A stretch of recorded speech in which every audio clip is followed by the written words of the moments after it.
you gotta really hate me. Like, give me some move. 1, 2, 3. And I can assure you, my wife over there can tell you that's true and that is the right feelings towards me. So coming up very soon.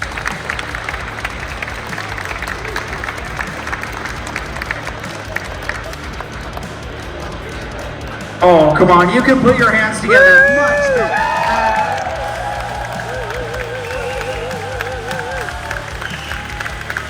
Hey everyone, thank you for having me.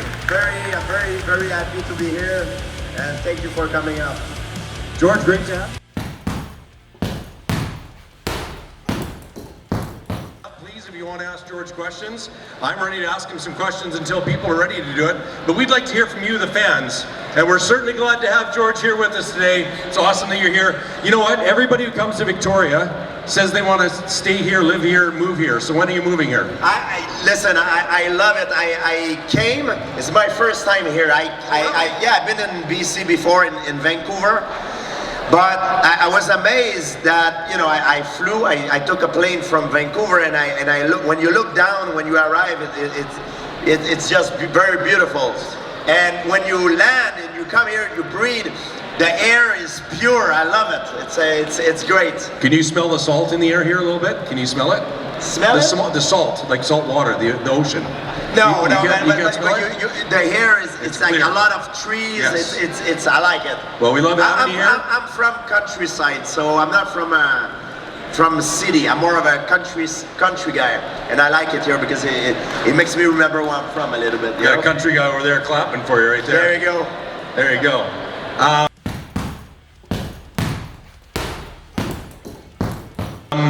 Where do you live now? I live in the south shore of Montreal. Montreal is an island, so I live on the south shore. I do all my business in the urban area, in cities, but I like the fact that when I'm all done at night, I go back in a quiet place, and that's where I like to live. I believe that. You've been the #1 UFC fighter of all time here right now, right guys? 26-2, 9 consecutive title defenses, welterweight, middleweight champion. He came back to be middleweight champion.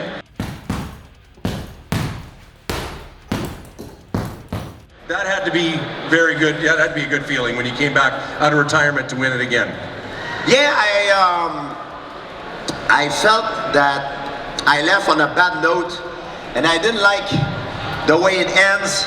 And I was like, man, I gotta come back one more time. And if I come back, I need to do something different, because I've been fighting as a welterweight all my career. But one of the critics that I always had is that I never went in a heavier weight class to challenge a champion. And I was like, now if I have to come back, I'm gonna do something different. So that's why I did. And it was in New York City. I live in Montreal, so Montreal is not too far.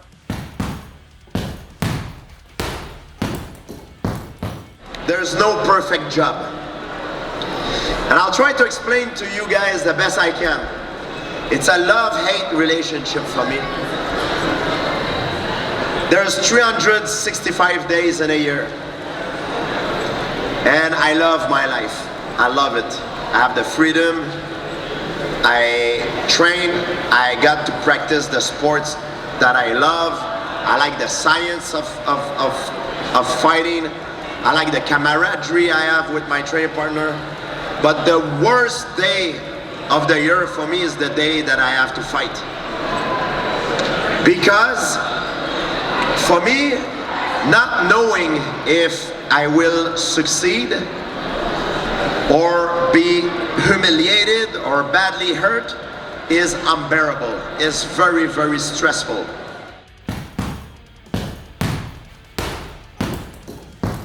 Else, they don't want that.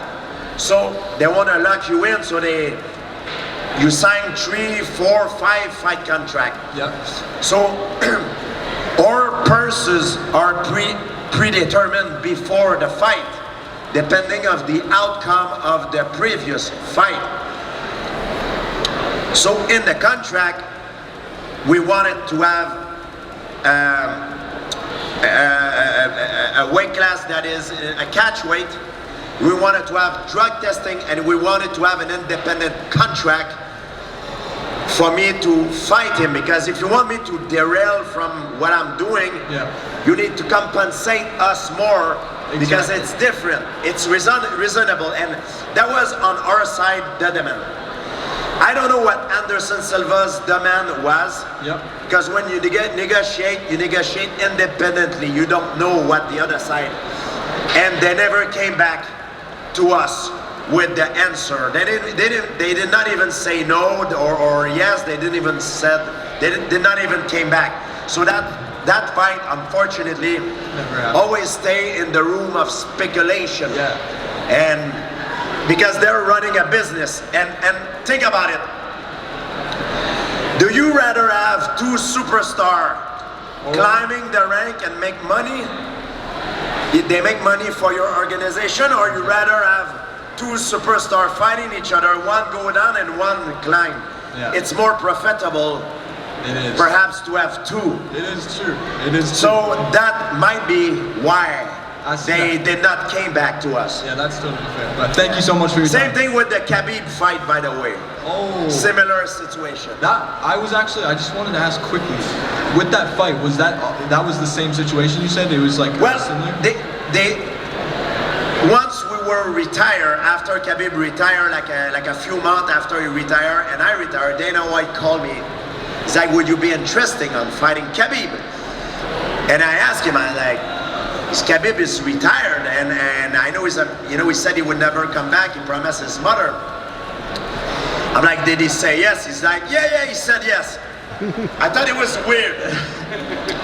And it was like a few years after I retired, I was like, okay, let me get back to you then.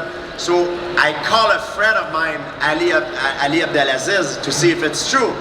And Ali confirmed to me, he's like, no, it's not true. He's trying, because that's what promoters do. If they want to make a fight happen, they're going to say to one guy, hey, this guy said this about you, and go see, hey, this guy said he's going to kick your ass, blah, blah, blah. So that's how they make a fight happen. That's their job. That's the nature of the business. So me knowing this, I made a call, because I know Ali is a friend of mine. He's Khabib's manager. We used to be very close, so I know him. And he said it was not true. So it was just him trying to taunt. Word of mouth. But it was too late. If they wanted to make that fight happen, they should have done it earlier, when Khabib was active. We publicly told the UFC we were interested with that fight, but they didn't consider it. Because at the time I just retired, and that was the only fight why I would have come back for. And they were making a lot of money with Khabib. It was not worth taking a risk to make Khabib fight a guy who's retired, and knowing that after the fight he's gonna go back to retirement. Then when you have a star that after Conor McGregor's fight, Khabib became a very big star, and especially for Middle East fans. Yeah, he did. So he was helping the company to grow in that part of the world, and that's why I think it never happened. I'm disappointed a little bit that the fight with Anderson and Khabib and all these guys, in the heat of the moment, it did not happen. It's okay, because you're so busy and you take whatever challenge. But looking back at things, I know how big it could have been. I wish it would have happened, but these two fights would have been legendary, like Silva, St. Pierre, or Nurmagomedov, St. Pierre would have been great. But it is what it is. We cannot. So, to make a fight happen, it takes three entities. It takes one fighter, the other fighter, and it takes the promoter to make the fight.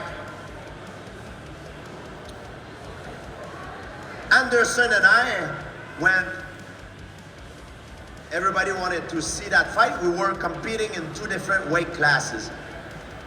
I was competing at 170, and I had a bunch of challenger knocking at the door because they wanted to have a fight. I was busy, and Anderson Silva, same thing. He was going on a tear at the time. And that was a fight that all the fans were speculate about. As an athlete, as a competitor, I always look for fighting the best guy. And even though I'm scared of fighting I never shy away, because that fighter, the scariest thing is very often also the most exciting thing to do. Yeah. Because, you know, whatever it's the biggest thing to do, you want to do it, you want to accomplish it to be the best. Yeah. And that's how I was driven back then. So my job is to fight in a cage. That's my job. That's my fight, when I'm in a cage and fight.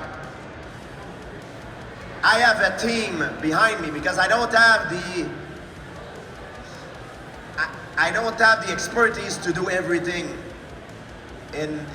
for my field of work. I'm not a lawyer, I'm not an agent, a fiscalist. You know, me, it's fighting. Exactly. So I have people in my team that I trust, that are there to see for the best of my interests. And those people, their job was to fight the fight that is outside of the octagon, the negotiation.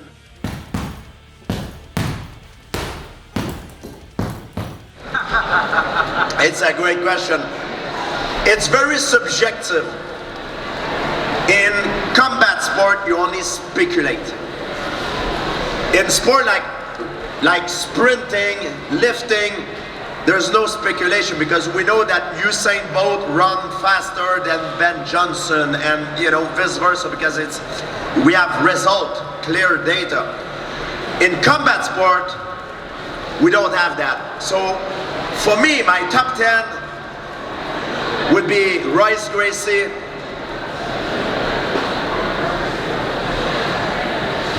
I would put there John Jones, Demetrius Johnson. I would put, there's so many good guys. Volkanovski, Khabib is there. I could put McGregor there, because he helped the sport to reach popularity to a different level. He did a lot for our sport. I could put there Fedor Emelianenko, Anderson Silva, BJ Penn in his prime was like a freaking nightmare. There's a lot of guys. There's a lot of guys there. It's all subjective. And the truth is, that's what people sometimes don't understand. In hockey, we say, oh, this team is better than that team. But that doesn't mean this team will always win. Maybe it will win most of the time, but the same thing with fighters. Even if this fighter is better than this guy, that doesn't mean in a fight he will win. To win in fighting is the same thing in hockey. The team that win the game is the team that play the best the night of the game. The fighter that wins the fight is the fighter that fight the best the night of the fight. So even if you're the best, doesn't mean you're...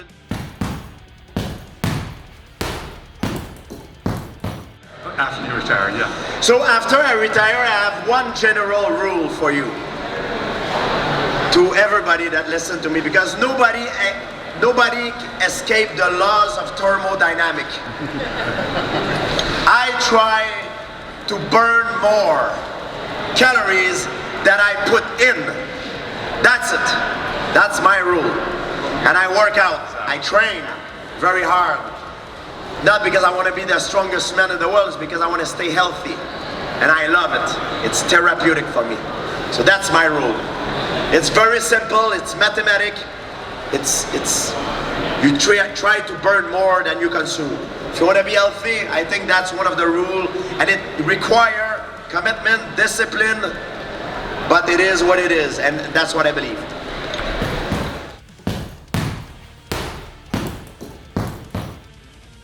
Sorry. Besides your first fight with Matt Hughes, yeah. Which fight were you most nervous for? The most nervous fight, Matt Hughes, the first fight. I would say the second most nervous, it was my comeback fight in Montreal against Matt Serra, and also the fight with Michael Bisping in New York. I was very nervous. But the number one in terms of nerves was my first fight with Matt Hughes that I lost. Was my most nervous fight, and one of the fights that I would like to do again. There's a few one that I look sometimes like, man, I should have done this, but BJ Penn won. Very close fight. Jake Shield, Johnny Hendricks, very close one. These are the fights that I look and man, I know I can do better. I wish I could, you know, but it is what it is. And then, you know, that's the beauty of the sport. Because if we would always know what would have happened, you know, it would be boring. So sometimes there's people have great performance. Sometimes you have lower performance. Like but these are the fights that when I look, or all of the fight when I watch them, I'm like, man, I should have. I'm very critics about myself. I should have done this. Why? What was I thinking? You know, but it is what it is, and I'm very happy. It turns out good for me. Awesome. At the end. Thank you. Thanks, how great is this? Everyone, these answers, these questions. One of Canada's greatest ever athletes, Gretzky, Christine Sinclair, GSP, right in that group, absolutely. For my money, you're number one. We've got Kaze.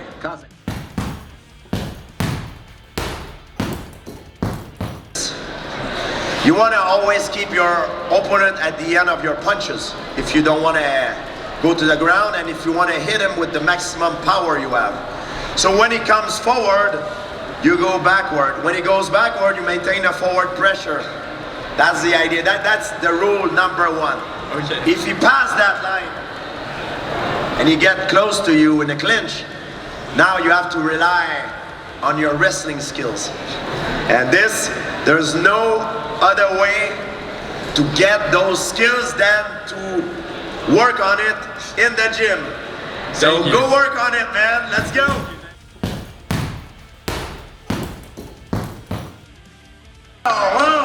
This is a subject that I'm very interested in. I mean, from the data that has been shown,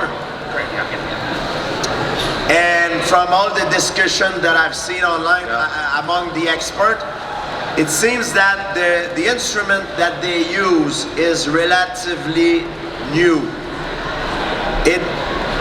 This find has not been peer review, so they need more tests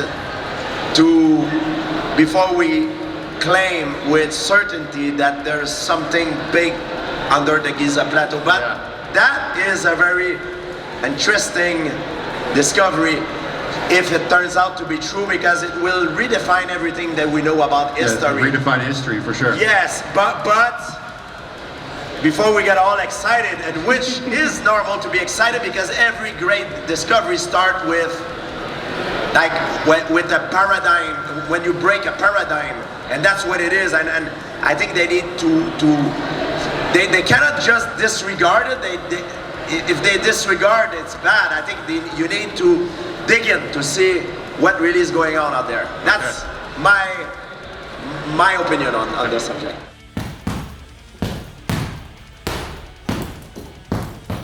Is a very strong and efficient martial art and combat sport. It really, really works.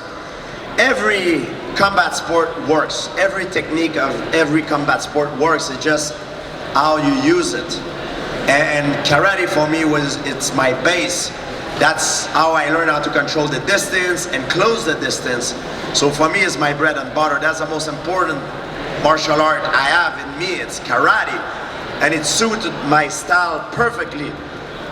But everything is important. Every martial art has something that you can learn from and take and put it in put it in your pocket, sort of speak. Us. Us.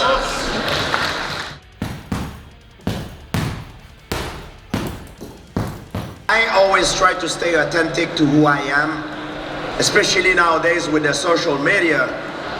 We didn't really have that back then when I was competing. I mean, it came out very late in my career.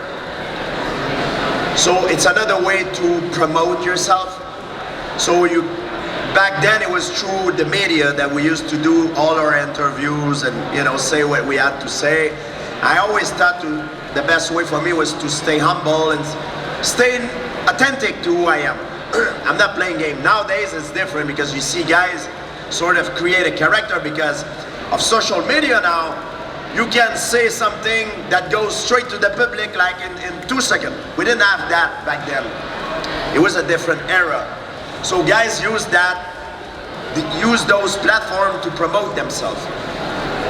When you see Conor McGregor, he's authentic because he is like who he pretends to be, and he's very good at it to talk and promoting fight. He's the best at it. He's like the Wayne Gretzky of fight promotion.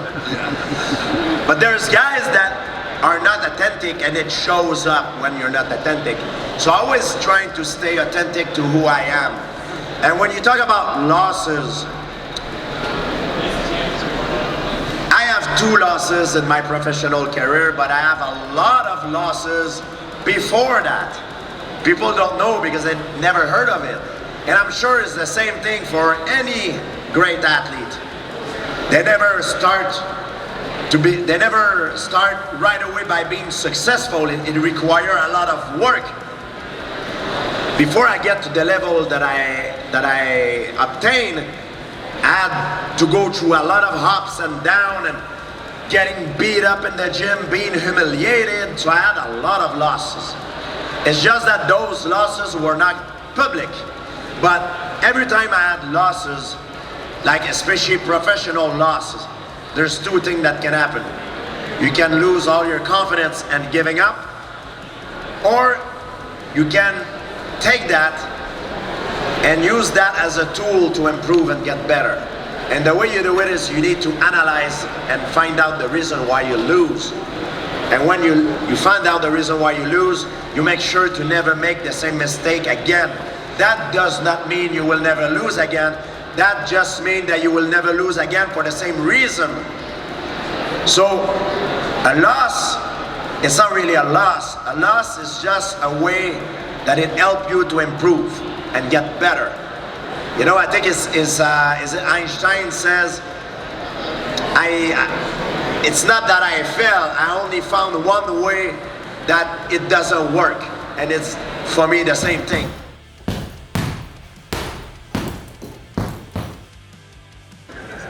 It's a good question.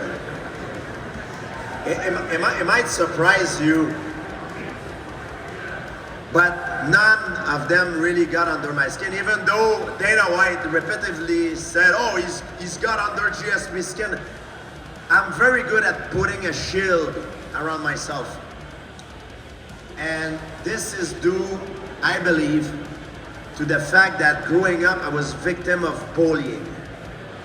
I started martial art, first of all, because I was bullied at school. I was getting intimidated every day in the schoolyard when I was young. So I'm used to that people pick on me since a very, very young age. And even though that experience for me when I was young was traumatic, it turns out to be a positive thing later in my life, because it helped me develop a certain skill to not being bothered with what people saying, what people do. And one thing, if you look closely, I am a public person, not to influence me negatively. However, one thing I do is I never expose my family, my close one, because then this will give an opportunity to my opponent to get to one of those person that I love, and that will get to me more. So I'm very good at putting a shield around myself. But then if you try to get to someone close to me, then it get to me even more. So nobody really was able to get under my skin for that reason, because I was good at developing that certain shield.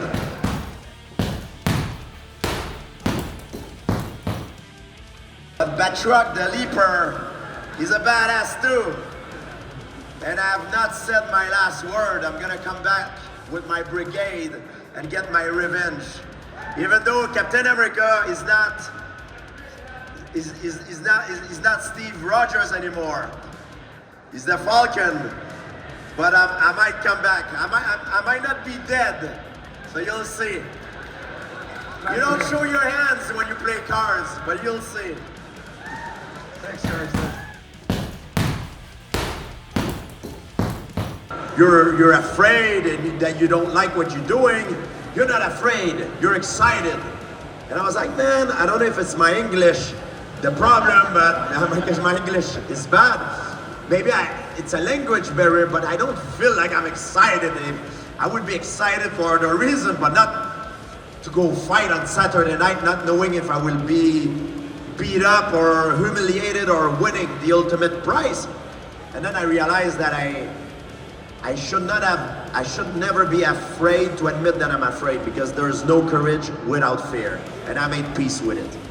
And when I made peace with it, I was like, man, being afraid made me perform even better, because I always train in the fear that my opponent is getting prepared better than I do. So I want to do more than him.